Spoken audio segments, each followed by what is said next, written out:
오늘 하나님께서 주신 말씀은 고린도전서 13장, 우리가 잘 알고 있는 사랑장의 마지막 절 12절, 13절 말씀입니다. 두 절밖에 되지 않는 짧은 말씀이지만 한 절 한 절 깊은 내용이 담겨 있는 말씀입니다. 먼저 12절 말씀의 내용을 살펴보면 우리가 지금은 보기는 보는데 거울을 보는 것처럼 희미하게 본다, 그런 말씀이 있습니다. 우리 입장에서는 좀 이상하다 이렇게 느끼실 수가 있는데, 왜냐하면 우리가 지금 보는 거울은 희미하게 보이는 거울이 아니고 선명하게 보이는 거울이기 때문입니다. 그런데 오늘 말씀이 기록될 당시의 거울은 구리나 청동의 표면을 매끄럽게 만들어서 보는 거울이었기 때문에 안 보이는 것은 아니지만, 보이기는 보이지만 그러나 선명하게 보이지도 않는 그런 거울이었습니다. 그런데 오늘 말씀에서 거울에 대하여 말하고 있는 것은 지금 거울 그 자체에 대하여서 말하려고 하는 의도가 있는 것이 아니고, 이 세상을 살아가는 삶, 특별히 믿음을 가지고 살아가는 사람들의 삶에 대하여서 말하는 내용입니다. 믿음으로 이 세상 살아갈 때 모든 것이 다 이해가 되는 것이 아니라는 겁니다. 여러 발생하는 일들 가운데 이해가 되지 않는, 설명할 수 없는 여러 가지 일들이 있는데, 그런 내용들이 거울을 보는 것처럼 희미하게 보는 것, 그런 내용입니다. 그래서 12절 말씀 후반부에는 우리가 지금은 부분적으로 아나, 이런 표현도 있습니다.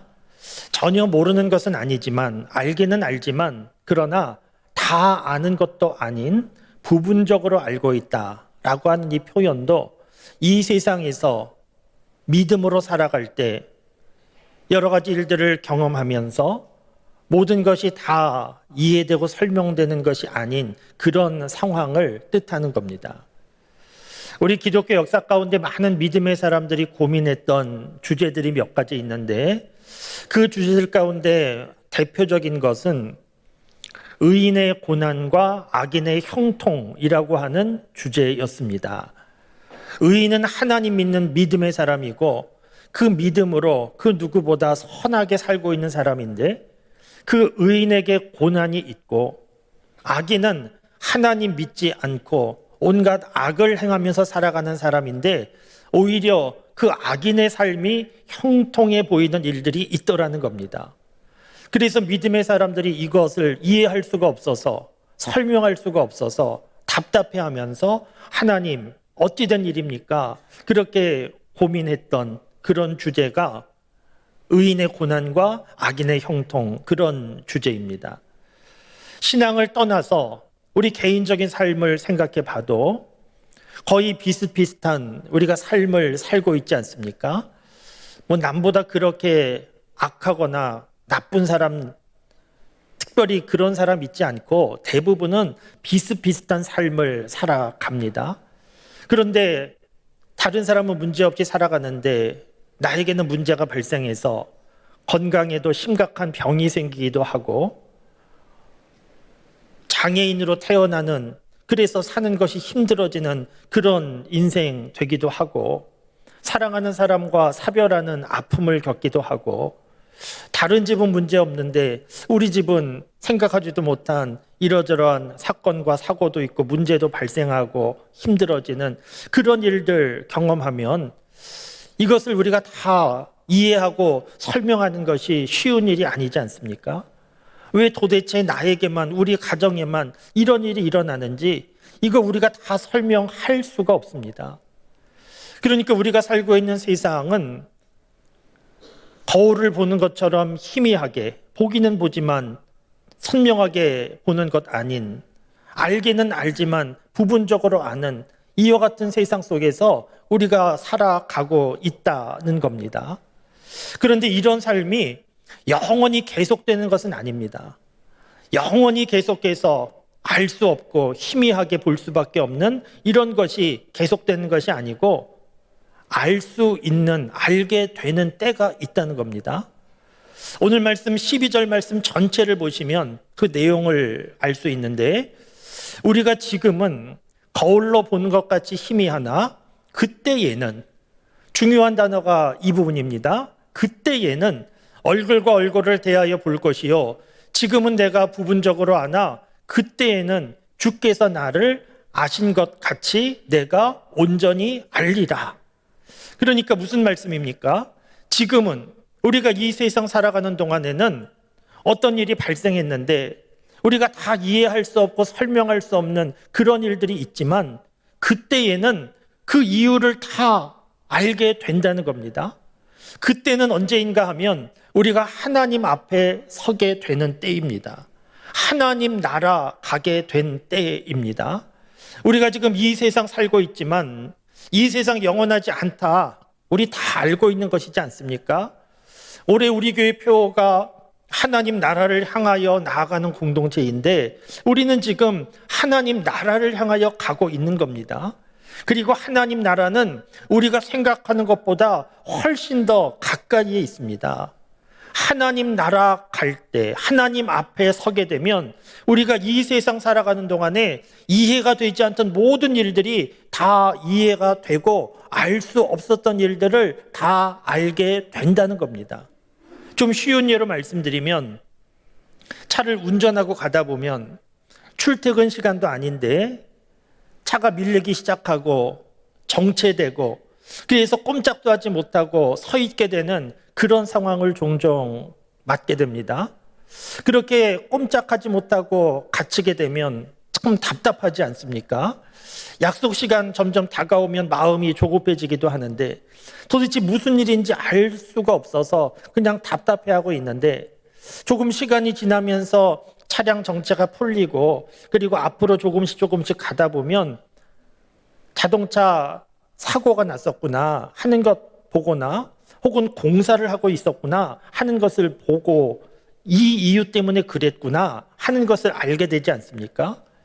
그러니까 자동차가 움직이지 못하는 상황에서는 이유를 알 수 없어서 답답해했는데, 그런데 조금 시간 지나서 앞으로 가다 보면 이 이유 때문에 자동차가 꼼짝하지 못하고 서 있었구나 하는 것 알게 되는 것처럼, 우리가 이 세상 살아가는 동안에 다 이해할 수 없고 다 설명할 수 없지만 하나님 앞에 서게 될 때 그 모든 것들을 우리는 다 알 수 있게 된다는 겁니다.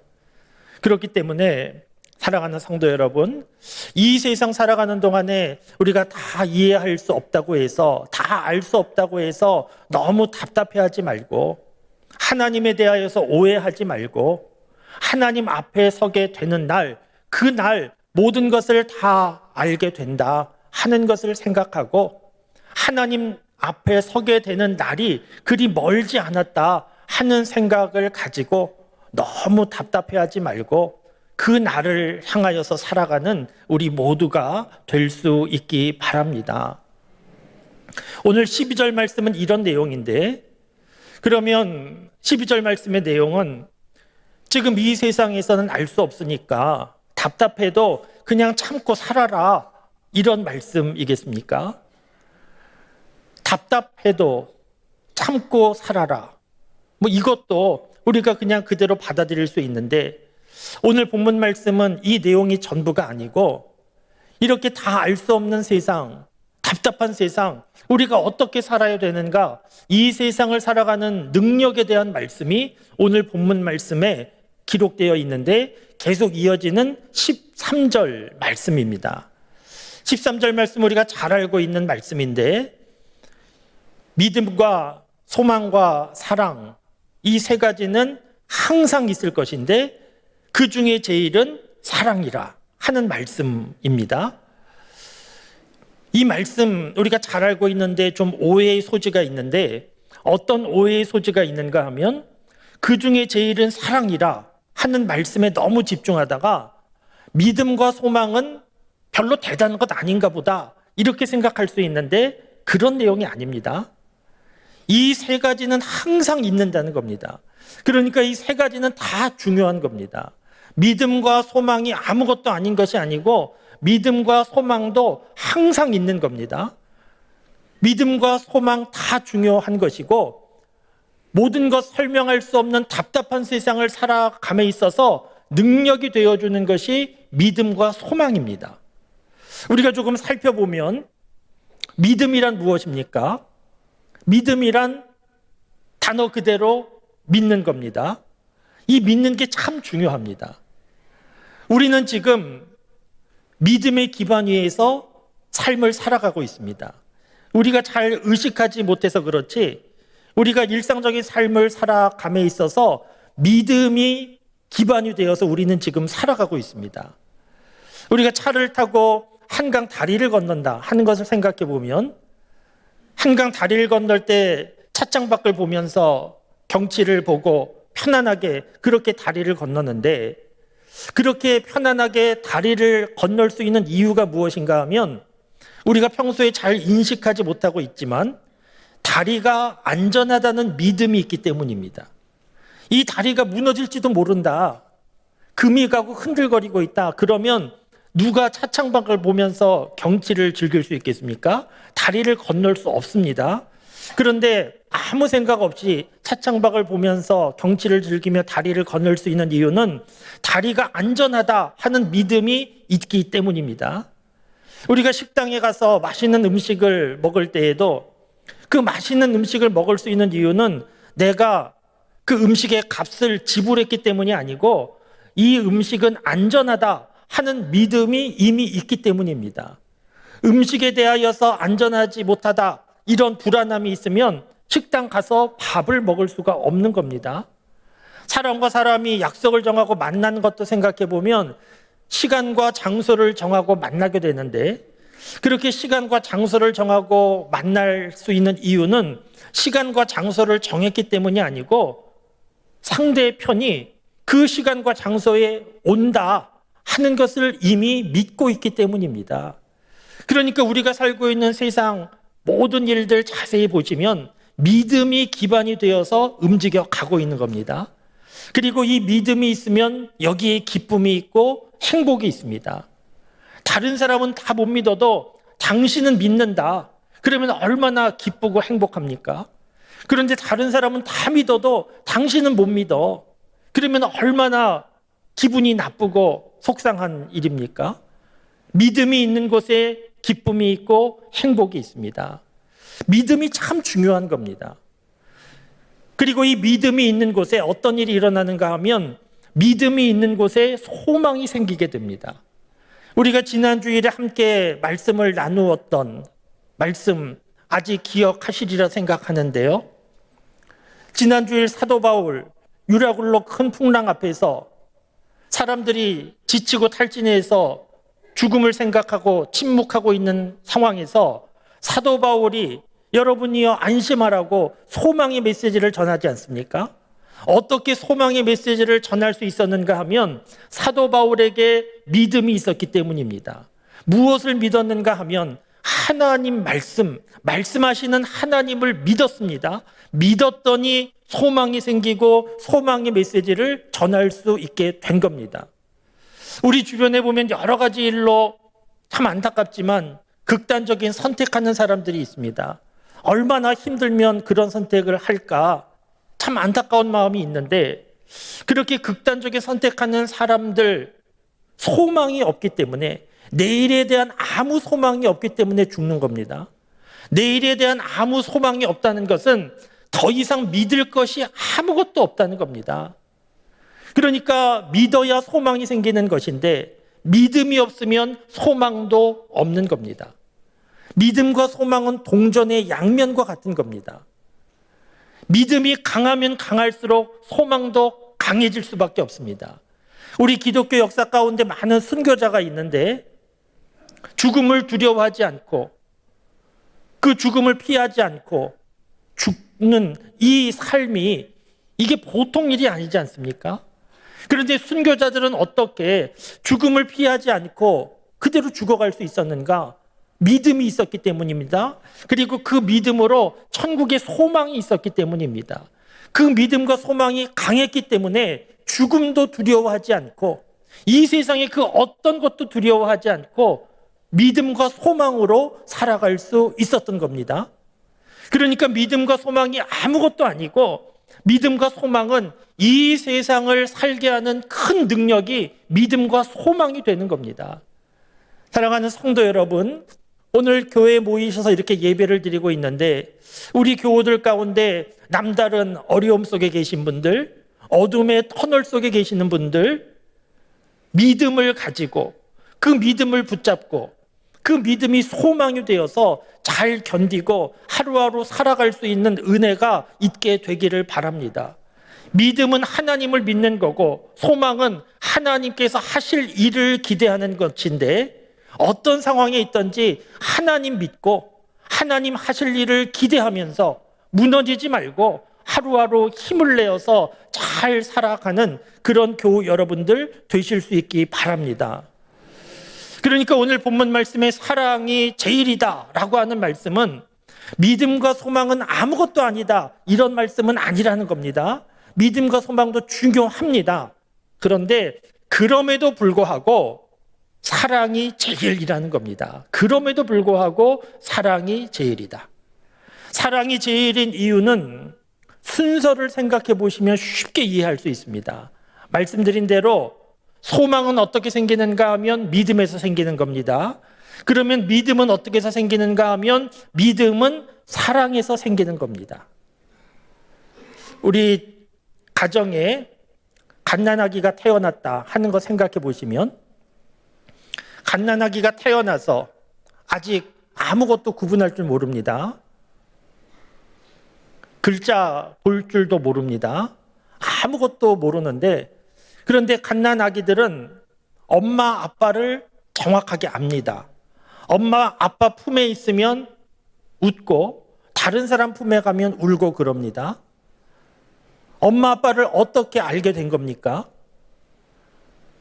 호적과 관련된 어떤 서류를 보면서 이분들이 나의 엄마 아빠구나 하는 것을 알게 된 것이 아니고 엄마 아빠를 어떻게 알게 됐는가 하면 사랑 때문입니다. 저분들은 나를 사랑해 주는 사람이구나 하는 것을 알았기 때문에 엄마 아빠를 믿게 된 겁니다. 사랑하면 믿게 되는 겁니다. 우리가 예수님을 믿습니다. 하나님을 믿습니다. 어떻게 믿게 된 겁니까?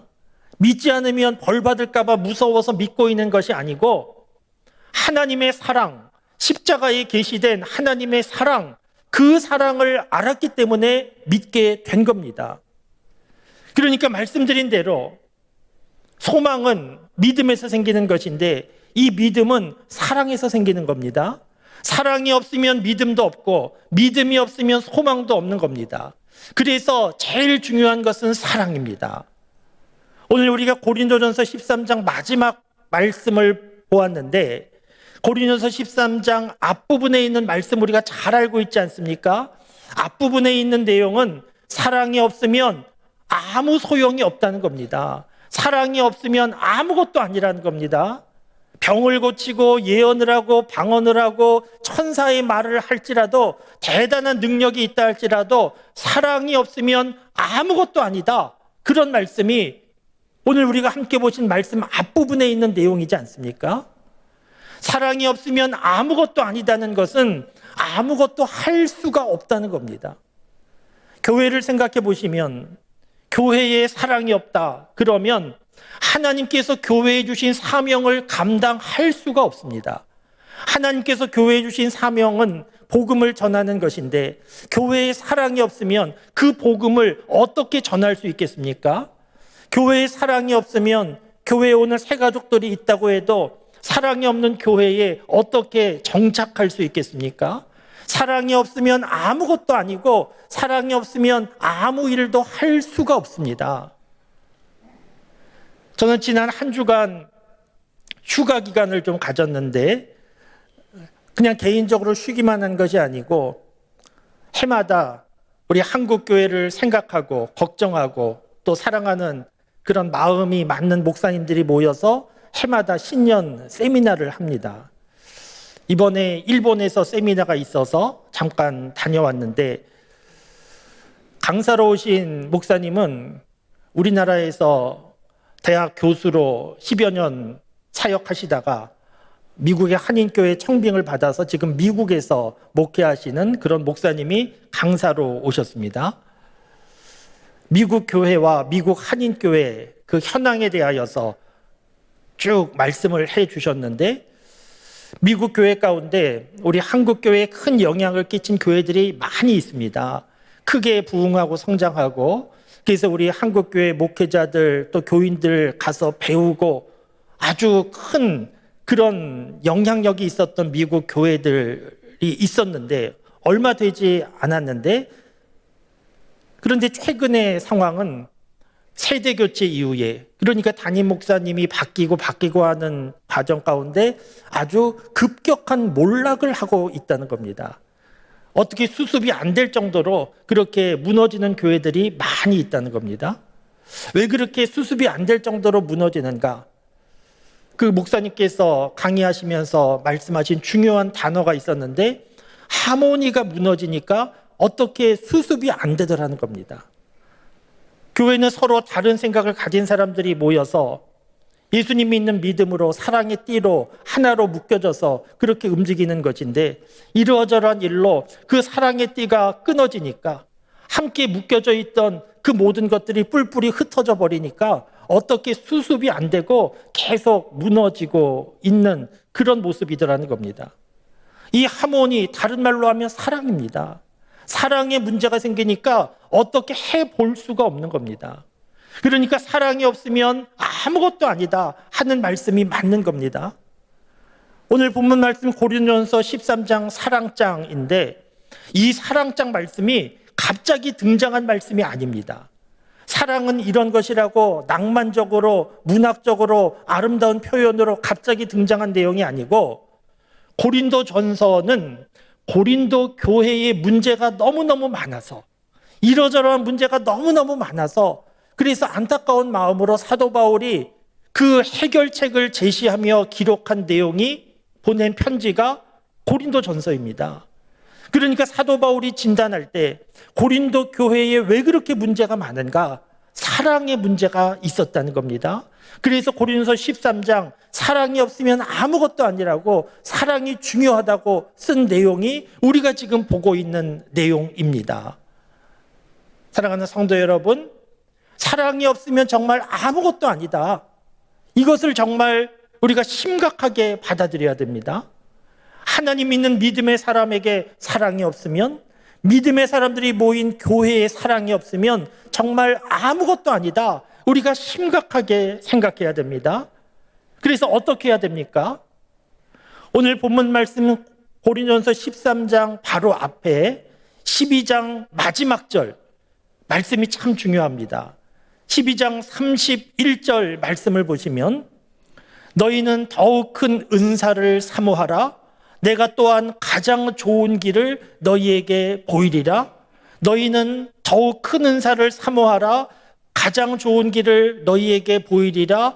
이 말씀 다음에 이어지는 내용이 사랑은, 이렇게 나오는 고린도전서 13장입니다. 그러니까 더욱더 큰 은사, 사모해야 되는 것, 가장 좋은 길, 그것은 사랑인데, 이 사랑은 어떻게 해야 되는가 하면 사모해야 된다는 겁니다. 사모해야 된다.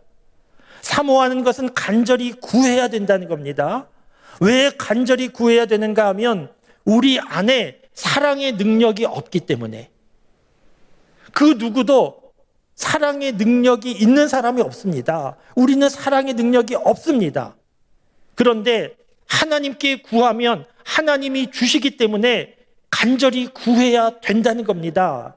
사랑하는 성도 여러분, 사랑을 간절히 구하는 우리 모든 교우들 될 수 있기 바랍니다.